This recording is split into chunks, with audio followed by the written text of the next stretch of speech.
দর্শক আসসালামু আলাইকুম রহমতুল্লাহি অবরাকাতু। দেশ ও দেশের বাইরে যে যেখান থেকে ডিজিটাল চোখের বিশেষ আয়োজন জেনজির চোখে 26-এর নির্বাচন অনুষ্ঠানটি দেখছেন, আপনাদের সকলকে জানাচ্ছি অসংখ্য শুভেচ্ছা ও অভিনন্দন। আজকের অনুষ্ঠানে আমাদের সাথে অতিথি হিসেবে যারা রয়েছেন, আমি যদি ডান দিক থেকে শুরু করি, আমার ঠিক পাশে রয়েছেন বাংলাদেশ জাতীয়তাবাদী ছাত্র দল পাথরঘাটা উপজেলা শাখার সম্মানিত সাধারণ সম্পাদক খায়রুল ইসলাম শরীফ। আজকের জেনজির মতামত নিয়ে আজকে সুন্দর আয়োজন করার জন্য পাথরঘাটা ডিজিটাল চোখকে পাথরঘাটা উপজেলা ছাত্র দলের পক্ষ থেকে এবং ছাত্র দলের প্রতিনিধি হিসাবে শুভেচ্ছা এবং অভিনন্দন জানাচ্ছি। এবং ঠিক তার পাশে রয়েছেন ইসলামী ছাত্র আন্দোলন পাথরঘাটা উপজেলা শাখার সাবেক সাধারণ সম্পাদক মোহাম্মদ শওকত ইসলাম। জেনজি 2026 নির্বাচন উপলক্ষে ডিজিটাল চোখের আয়োজনে করার জন্য ডিজিটাল চোখকে অসংখ্য ইসলামী ছাত্র আন্দোলন বাংলাদেশ পাথরঘাটা উপজেলা শাখার পক্ষ থেকে অসংখ্য ধন্যবাদ। এবং ঠিক তার পাশে রয়েছেন বাংলাদেশ ছাত্র অধিকার পরিষদ পাথরঘাটা উপজেলা শাখার সাবেক সাধারণ সম্পাদক বনিয়ামিন মিরহাত। ডিজিটাল চোখকে এত সুন্দর একটি আয়োজন করার জন্য আমার সংগঠন ছাত্র অধিকার পরিষদের পক্ষ থেকে শুভেচ্ছা জানাই এবং যারা দর্শক আছেন আমাদের অনুষ্ঠানটি আজকে দেখছেন তাদেরকেও আমাদের পক্ষ থেকে শুভেচ্ছা ও অভিনন্দন জানাই। ডিজিটাল চোখের পক্ষ থেকে এবং জেন জি 26-এর নির্বাচন অনুষ্ঠানের পক্ষ থেকে আপনাদেরকে জানাচ্ছি শুভেচ্ছা এবং অভিনন্দন।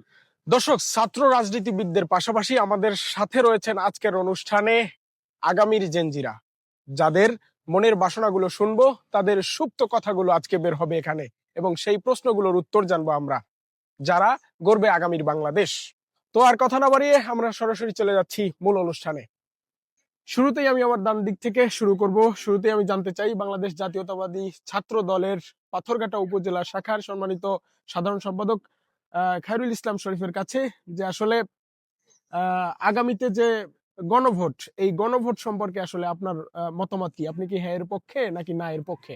আমরা সবসময়ের জন্যই স্বাধীনতার পক্ষে এবং বাংলাদেশের নাগরিকদের পক্ষে এবং জুলাই গণঅভ্যুত্থানকে আমরা ধারণ করি এবং বিশ্বাস করি। অবশ্যই বাংলাদেশ জাতীয়তাবাদী দল বিএনপির পক্ষ থেকে গণভোট নিয়ে কোনো ধরনের প্রচার প্রচারণা নেই এবং ইতিমধ্যেই বিএনপি বলেছেন যে গণভোট নিয়ে বিএনপি কোনো ধরনের প্রচার প্রচারণা চালাবে না। কিন্তু আমরা একজন জেনজি সদস্য হিসাবে, একজন তরুণ উদীয়মান ভোটার হিসাবে বাংলাদেশের বিগত ফ্যাসিবাদকে আমরা যেহেতু না বলেছি, তাদেরকে এই জনগণ যেহেতু বিদ্যা আঙ্গুল দেখিয়েছে, অবশ্যই আমি একজন জেনজি সদস্য হিসাবে অবশ্যই গণভোটের পক্ষে এবং হ্যাঁ এর পক্ষে। ধন্যবাদ আপনাকে। আপনার কাছে আবারও আমরা আসবো। এ পর্যায়ে আমি যাব বাংলাদেশ ইসলামী ছাত্র আন্দোলন পাথরঘাটা উপজেলা শাখার সাবেক সাধারণ সম্পাদক এবং বর্তমান সহসভাপতি এম মাহমুদুল হাসান শওকতের কাছে, যে আপনি কি আসলে এই যে আসন্ন গণভোট, সেই গণভোটের পক্ষে নাকি বিপক্ষে? ছোট্ট করে যদি বলতেন। ধন্যবাদ ডিজিটাল চোখে এত সুন্দর আয়োজন করার জন্য এবং যারা দেখছেন সকল দর্শককে, দেশ এবং প্রবাসী সকলকে আমার ইসলামী ছাত্র আন্দোলন বাংলাদেশ পাথরঘাটা উপজেলা শাখার পক্ষ থেকে আন্তরিক শুভেচ্ছা। দেখেন 24-এর গণঅভ্যুত্থানে যে আমরা অংশ নিয়েছিলাম এবং স্বৈরাচারের বিরুদ্ধে আন্দোলন করেছিলাম, আন্দোলনের মাধ্যমে তাদেরকে হটাতে দিতে সক্ষম হয়েছি। এই স্বৈরাচার কিন্তু বাংলাদেশের আইনগত আপনার কাঠামোগত পদ্ধতি বৈধতার মাধ্যমেই কিন্তু তারা স্বৈরাচার হয়ে উঠছিল। অতএব এই আইনগত কাঠামোর মৌলিক পরিবর্তন যদি না করা হয় তাহলে ওই স্বৈরাচার ওই আইনের ভিত্তিতে আবারও কোনো স্বৈরাচার হওয়ার সম্ভাবনা থাকে। সেক্ষেত্রে আমাদের যদি একবারে স্বৈরাচারের পথ বন্ধ করতে হয় তাহলে গণভোটের যে মৌলিক পরিবর্তনগুলো রাখা হয়েছে অবশ্যই সেখানে হ্যাঁ এর পক্ষে থাকা দরকার। যে ধন্যবাদ আপনাকে। আপনার সাথে আপনার কাছে আমরা আবারও আসবো। এ পর্যায়ে আমি যেতে চাই বাংলাদেশ ছাত্র অধিকার পরিষদ পাথরঘাটা উপজেলা শাখার সাবেক সাধারণ সম্পাদক বনিয়ামিন মিরহাতের কাছে। অভিমত যদি একটু ব্যক্ত করতেন এই হ্যাঁ ভোট এবং না ভোটের ব্যাপারে। জি, ধন্যবাদ আরিফ ভাই। আমাদের দলীয়ভাবে সিদ্ধান্ত গণভোটের পক্ষে, হ্যাঁ এর পক্ষে ভোট দেওয়ার জন্য, এবং আমার ব্যক্তিগত মতামতও যে গণভোটে আমরা যেন হ্যাঁ এর পক্ষে ভোট দেই। কারণ 24-এর এই জুলাই আন্দোলনে আমাদের যে 1400 শহীদ হয়েছে, তাদের শহীদের যদি মূল্যায়ন করতে চাই, শহীদদের রক্তের যদি আমরা মূল্যায়ন করতে চাই, এত সংগ্রাম ও আন্দোলনের এই দীর্ঘ 17 বছরের নিপীড়নের যদি আমরা মূল্যায়ন করতে চাই, তাহলে অবশ্যই গণভোটে হ্যাঁ এর পক্ষে ভোট দিয়ে রাষ্ট্র কাঠামোকে পরিবর্তন করে স্বৈরাচারী হওয়ার যে মাধ্যমটা, এটাকে বন্ধ করা অবশ্যই দরকার। ডিজিটাল চোখের বিশেষ আয়োজন জেনজির চোখে 26-এর নির্বাচন। এখন আমরা শুনবো সেই জেনজির কথা।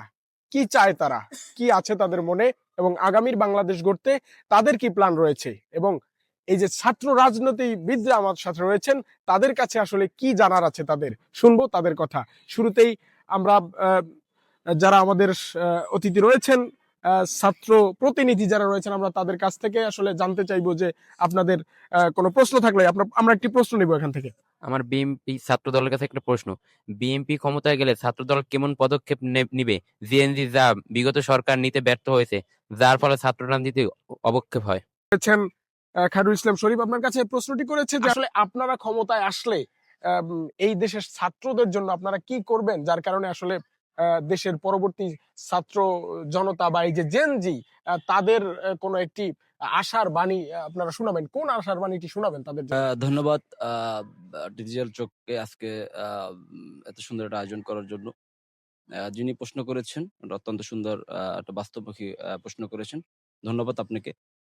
আমরা যদি শুরুটা এভাবে করি যে আপনারা জানেন যে বিগত ফ্যাসিজম যখন বাংলাদেশে রাষ্ট্র ক্ষমতায় ছিল, তারা একটা অনির্বাচিত বা প্রক্রিয়ার মধ্য দিয়ে এবং দিনের ভোট রাতে দিয়ে একটা বাংলাদেশের মস্কোতে বাংলাদেশের রাষ্ট্র ক্ষমতায় ছিল। সেই ক্ষমতাকে তারা আরো পোক্ত করার জন্য তাদের যে সংগঠন রয়েছে সেই ছাত্রলীগকে সবসময় বাংলাদেশে যে সকল পাবলিক বিশ্ববিদ্যালয়গুলো রয়েছে, প্রাইভেট বিশ্ববিদ্যালয়গুলো রয়েছে, এছাড়া যে সকল কলেজ রয়েছে, সকল জায়গাতেই তারা শিক্ষার যে ব্যবস্থা, সেই শিক্ষার ব্যবস্থাকে পুরোপুরি ধ্বংস করেছে। আমাদের যে ভাবনা রয়েছে, আমাদের দলের চেয়ারম্যান দেশনায়ক তারেক রহমান, তিনি ইতিমধ্যেই তার ৩১ দফা এবং বাংলাদেশের জাতীয়তাবাদী দল বিএনপি রাষ্ট্র মেরামতের যে ৩১ দফা ঘোষণা করেছে, সেই ৩১ দফায় শিক্ষা নিয়ে এবং ছাত্রদের বিষয়ে যে আগামী যে বাংলাদেশের যে ভাবনা, যে শিক্ষার যে পরিবেশ এবং জেনজি দিনী পরিবেশ, সেখানে অত্যন্ত সুন্দরভাবে আমাদের দলগতভাবে বক্তব্য দেওয়া হয়েছে। তারা ধারাবাহিকতায় আমরা চাই বাংলাদেশের প্রতিটি ক্যাম্পাসে সহাবস্থান চাই। আমরা চাই বাংলাদেশের প্রতিটি ক্যাম্পাস জানি সকলের হয়ে ওঠে এবং এখানে কোনো জানি বেশি শক্তির ব্যবহার করা না হয় এবং এখানে জানি শিক্ষার যে মূল যে ধারা, সেই ধারা অব্যাহত থাকে। যে খায়রুল ভাই, আপনার সাথে আমি আরেকটু অ্যাড করি, সেটি হচ্ছে আসলে আমরা দেখেছি গত সরকারের আমলে ছাত্র রাজনীতি বলতে আসলে আমরা যতটুকু বুঝেছি যে ছাত্র রাজনীতি মানে চাঁদাবাজি, ছাত্র রাজনীতি মানে দখলবাজি, এই টাইপের আসলে যেই রাজনীতি বা যেই ছাত্র রাজনীতি প্রচলিত ছিল, সেই জায়গা থেকে যে জেনজির মনের যে চাওয়াটা, সেটি কি আসলে আগামীতে বিএনপি ক্ষমতায় গেলে বিএনপির যে ছাত্র দল রয়েছে একটি অঙ্গ সংগঠন, সেই সংগঠন কি আসলে জেনজির এই দাবিটাকে পূরণ করতে পারবে কিনা, এখান থেকে আসলে উত্তরণ করতে পারবে কিনা? অবশ্যই এখানে আপনি সুন্দর প্রশ্ন করেছেন যে বাংলাদেশ জাতীয়তাবাদী ছাত্র দল সবসময়ের জন্য সাম্য, মানবিক, বেটার বাংলাদেশ বিনির্মাণে তারা দৃঢ় পরিকল্পনাবদ্ধ। আপনারা জানেন যে বাংলাদেশের যে ফ্যাসিজম ছিল, সেই ফ্যাসিজমের যে মূল টিকিয়ে রাখার যে ছাত্রলীগ, তারা যে রাজনীতিকে বাংলাদেশে প্রচলন করে গিয়েছে, সেই রাজনীতি থেকে আমরা বেরিয়ে আসতে চাই এবং এটা শুধু বাংলাদেশ জাতীয়তাবাদী ছাত্র দল সেই জিনিসটাকে ধারণ করে এবং বিশ্বাস করে। তারই ধারাবাহিকতা আপনারা দেখবেন যে ৫ই আগস্টের পরে বাংলাদেশে যে সকল বিশ্ববিদ্যালয়গুলো রয়েছে, সেই বিশ্ববিদ্যালয়গুলো যদি আপনি খেয়াল করে দেখবেন, এখানে যেমন গণরুমের যে কালচার রয়েছে, এখানে যেমন হল দখল করার কালচার রয়েছে, এখানে যেমন শুধু বিশ্ববিদ্যালয়গুলোকে বলবো না, আমি যদি মফস্বলের যে কলেজগুলোর কথা বলি, সকল স্তরে যে আপনি যদি একটু চোখ বুলিয়ে দেখেন যে বাংলাদেশ জাতীয়তাবাদী ছাত্রদল এই সকল রাজনীতি থেকে বেরিয়ে এসে একটি সহাবস্থান রাজনীতি, একটা নিরাপদ ক্যাম্পাসের যে অঙ্গীকার, সেই ক্যাম্পাস সেই রাজনীতিকে বিশ্বাস করে এবং তারা ধারণ করে এবং আগামীতে আমরা অব্যাহত রাখবো। জি খায়রুল ভাই, আপনাকে ধন্যবাদ। এ পর্যায়ে আমরা জেনজির কাছ থেকে আরো একটি প্রশ্ন নিয়ে নেব। আমার প্রশ্নটি ছাত্র অধিকারের কাছে। হুম। ছাত্র রাজনৈতিক দল ছাত্র অধিকার পরিষদ কতটুকু সফল এবং জেন এর সক্ষম পূরণ করতে কতটুকু সক্ষম? যে একজন জেনজি প্রশ্ন করেছেন ছাত্র অধিকারের যিনি এখানে প্রতিনিধি রয়েছেন জনাব বনিয়ামিন মিরহাদের কাছে, যে ছাত্র রাজনীতিতে ছাত্র অধিকার পরিষদ আসলে কতটুকু সফল এবং জেনজির আকাঙ্ক্ষা পূরণে আসলে কতটুকু সক্ষম এই ছাত্র অধিকার পরিষদ। জি, ধন্যবাদ আরিফ ভাই, এবং যিনি আমাকে প্রশ্ন করেছেন তাকেও ধন্যবাদ এটি সুন্দর একটি প্রশ্ন করার জন্য। দেখুন, ছাত্র অধিকার পরিষদের একটা লম্বা ইতিহাস আছে, ৭-৮ বছরের একটা লম্বা ইতিহাস আছে। আমরা ২০১৮ সালের পর থেকেই ছাত্র অধিকার পরিষদের উত্থান।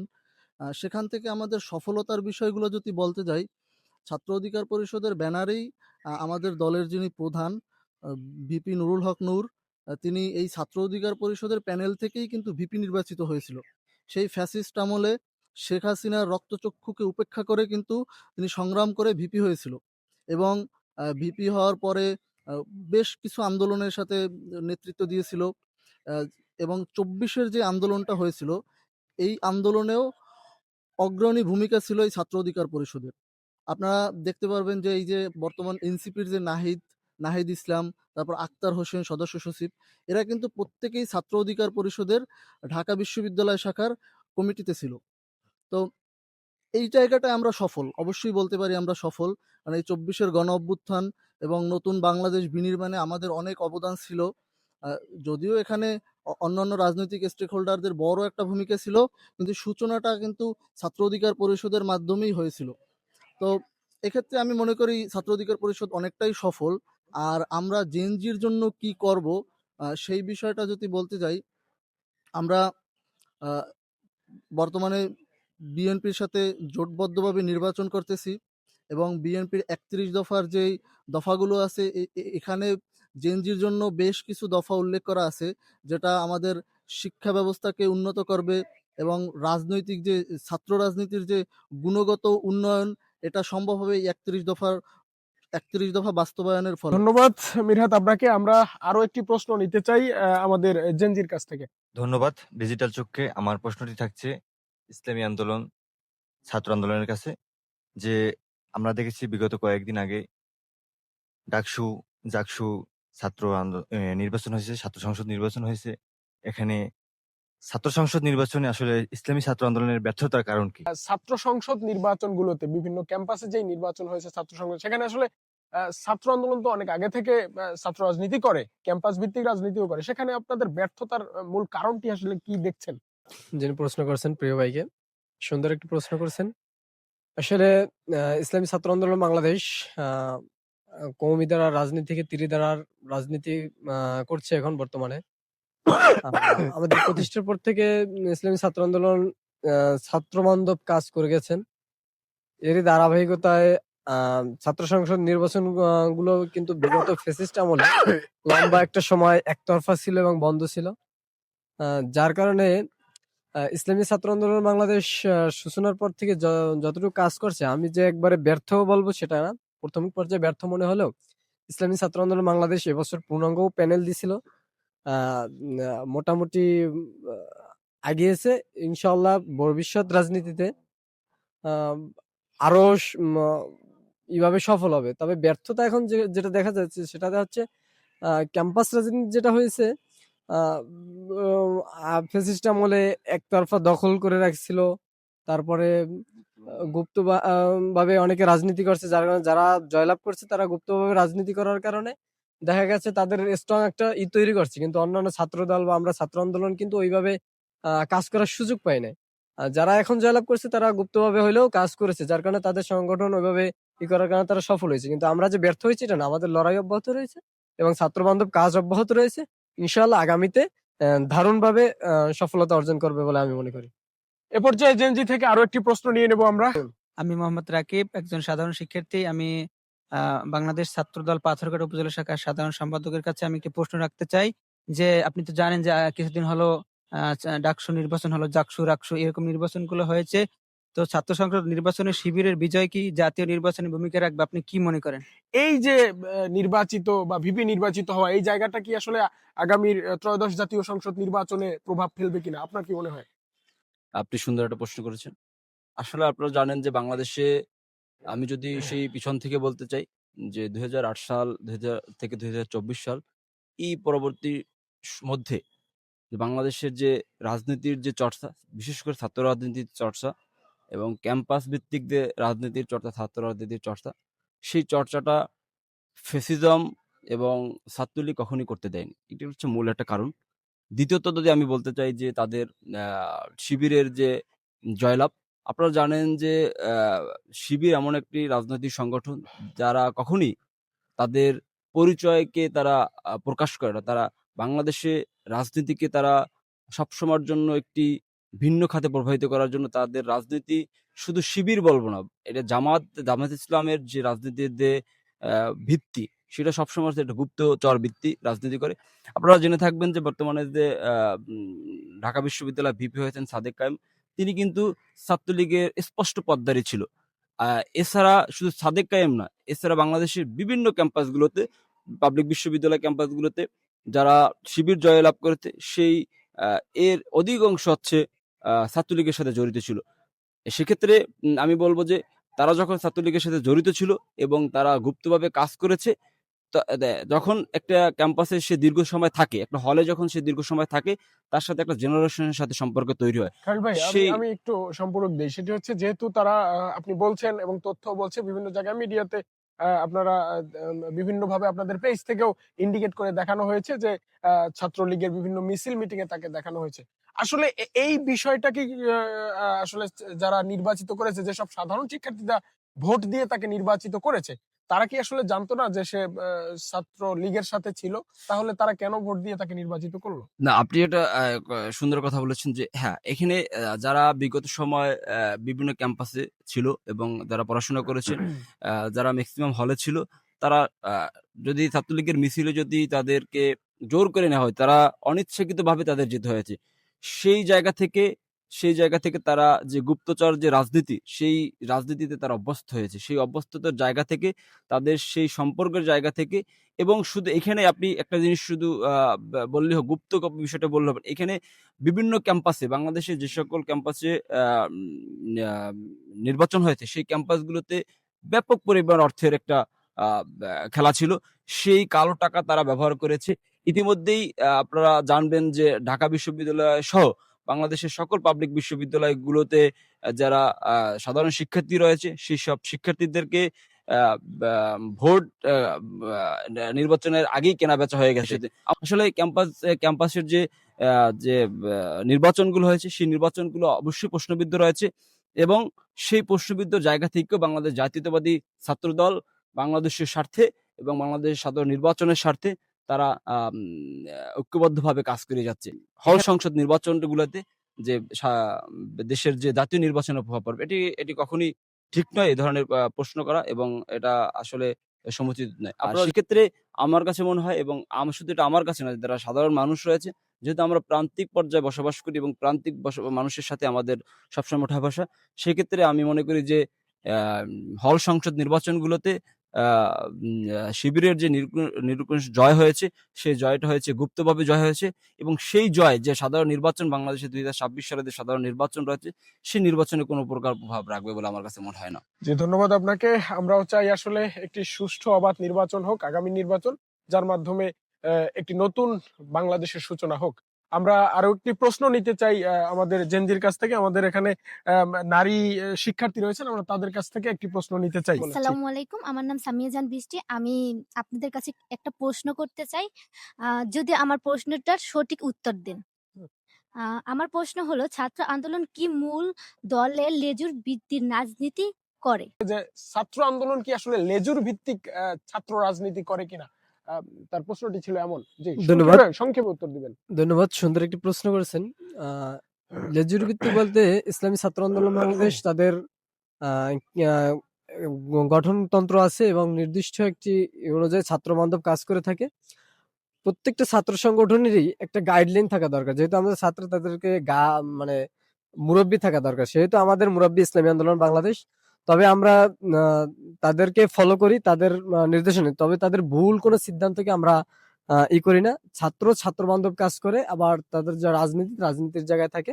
সেক্ষেত্রে আমরা যখন যেটা তাদের সিদ্ধান্ত যেটা মনে হয় যে এটা দেশের জন্য, মানুষের জন্য, ইসলাম দেশ মানবতার কল্যাণে এবং ছাত্রদের কল্যাণে হয়, আমরা তাদের সাথে সমর্থন জানাই, তাদের সাথে কাজ করি। তবে তাদের ভুল সিদ্ধান্তগুলো যে লেজুর ভিত্তি যেটা বোঝানো হয় যে ভুল সিদ্ধান্তগুলাও ছাত্র আন্দোলন করবে কিনা, কিন্তু ছাত্র আন্দোলনের তো এইটাই হয়েছে ক্যাম্পাস ভিত্তিক রাজনীতি করা যায়, ছাত্র যাতে যোগ্য নেতৃত্ব বা দেশের জন্য যোগ্য মানুষ তৈরি করা যায়, সেই ব্যাপারে ছাত্র আন্দোলন কাজ করে। ধন্যবাদ আপনাকে। আমি একটু ছাত্র অধিকার পরিষদের পাথরঘাটা উপজেলার সাবেক সাধারণ সম্পাদকের কাছে যেতে চাই। মিরহাত, আসলে আম, আমি একটা বিষয় জানতে চাই যে এখানে লেজুর ভিত্তিক যে বিষয়টি আনা হয়েছে, আসলে লেজুর ভিত্তিক যদি তাদেরকে বলা হয় সেক্ষেত্রে এই যে ছাত্র দল বলেন বা গণ অধিকার পরিষদ, ছাত্র অধিকার পরিষদ বলেন বা ছাত্র আন্দোলন বলেন, সবাই তো মূল দলের সাথে সম্পৃক্ত আলটিমেটলি, তাই না? তো সেক্ষেত্রে সবাই কি আসলে লেজুর ভিত্তিক রাজনীতি করে? বিষয়টা কি এমন? আপনার দৃষ্টিকোণ থেকে কি মনে হয়?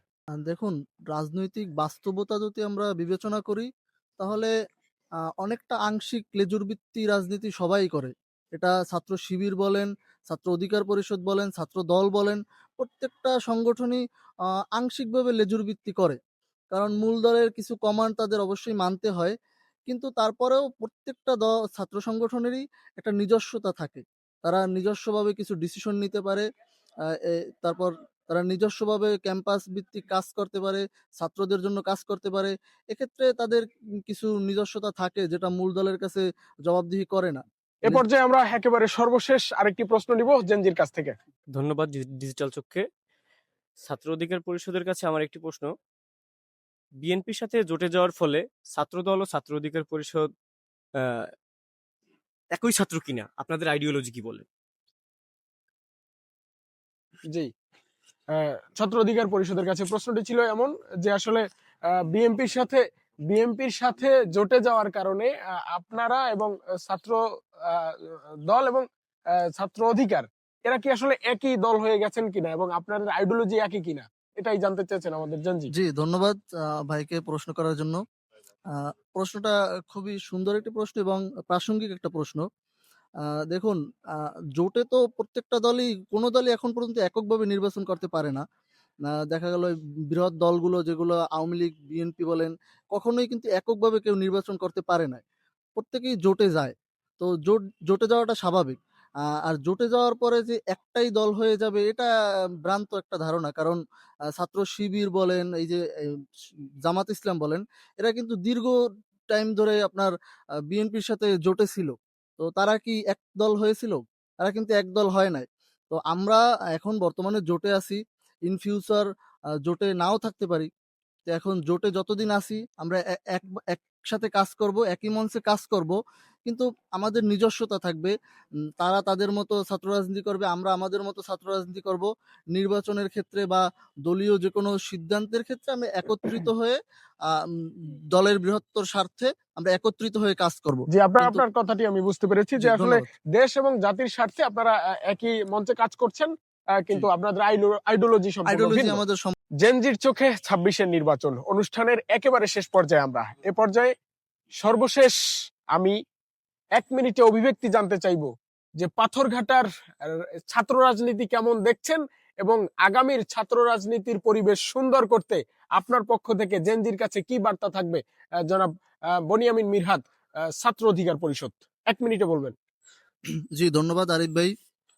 আহ, আপনারা সকলেই দেখতে পাচ্ছেন যে দীর্ঘ ১৭ বছরের যে রাজনীতির যে কালচার ছিল ছাত্র রাজনীতির, সেই কালচার থেকে আমরা অলরেডি বের হয়ে এসেছি। ২৪-এর গণ অভ্যুত্থানের মাধ্যমে আমরা অলরেডি সেই কালচার থেকে বের হয়ে এসেছি। এই যে আপনার ত্রাসের রাজনীতি, প্রভাব বিস্তারের রাজনীতি, ক্যাম্পাস দখলের রাজনীতি, এই রাজনীতি থেকে আমরা বের হয়ে এসেছি এবং এই জাতীয় নির্বাচনের পরে আরো উন্নত হবে ছাত্র রাজনীতির। ছাত্র রাজনীতির গুণগত মানের পরিবর্তন হবে, এটাই আমরা আশা করি। এবং জেনজিকে আমার আহ্বান থাকবে, আপনারা সকলে এই ছাত্র রাজনীতির দিকে আপনাদের মনোনিবেশ করবেন এবং বাংলাদেশকে পরিবর্তন করার জন্য গণভোটে অবশ্যই হ্যাঁ ভোট দিবেন। ধন্যবাদ। জি, ধন্যবাদ আপনাকে। একেবারে সেম প্রশ্ন আপনার কাছেও, জনাব মাহমুদুল হাসান শওকত, ছাত্র আন্দোলনের যিনি প্রতিনিধি রয়েছেন, যে আসলে আগামীর জেনজির জন্য আপনার পক্ষ থেকে কি বার্তা রয়েছে, বিশেষ করে এই পাথরঘাটার ছাত্র রাজনীতিবিদ যারা রয়েছে তাদের প্রতি? মিনিটে উত্তর দিবেন। ধন্যবাদ। ইসলামী ছাত্র আন্দোলন বাংলাদেশ ছাত্রদের গড়ার জন্যই রাজনীতি করে মূলত। যে বিগত দিনে যে আমরা রাজনীতি দেখছি, হানাহানি, ছাত্র রাজনীতি মানে সন্ত্রাস। ইসলামী ছাত্র আন্দোলন বাংলাদেশে তৈরিটাই হয়েছে, শুরুটাই হয়েছে যে ক্যাম্পাসে ছাত্রদের হাতে কলম তুলে দেওয়ার পরিবর্তে দেখা যাচ্ছিল যে অস্ত্র তুলে দেওয়া হচ্ছে, লাঠি তুলে দেওয়া হচ্ছে। সেখানে আমরা ছাত্র আন্দোলনের পীর সাহেব চরমনায়ের পক্ষ থেকে যে ছাত্র আন্দোলন করা হয়েছে, যে যাতে এরা শিক্ষাকে আরো ত্বরান্বিত করতে পারে। জেন জি বর্তমান যে জেনারেশন, আমাদেরও পরিকল্পনা ছাত্র আন্দোলন, ছাত্ররা কিভাবে তাদেরকে যোগ্য নাগরিক হিসেবে গড়ে তুলতে পারে। পাথরঘাটার যারা জেনজি রয়েছেন, পাথরঘাটাদের তরুণ উদীয়মান ভোটার রয়েছেন, প্রত্যেকেই রাজনৈতিক সচেতন রয়েছেন এবং আগামীতে বাংলাদেশে যে সাধারণ নির্বাচন রয়েছে সেই নির্বাচনে প্রত্যেকেই তাদের যে মূল্যবান ভোট, সেই ভোট দেওয়ার জন্য তারা আগ্রহ প্রকাশ করেছেন।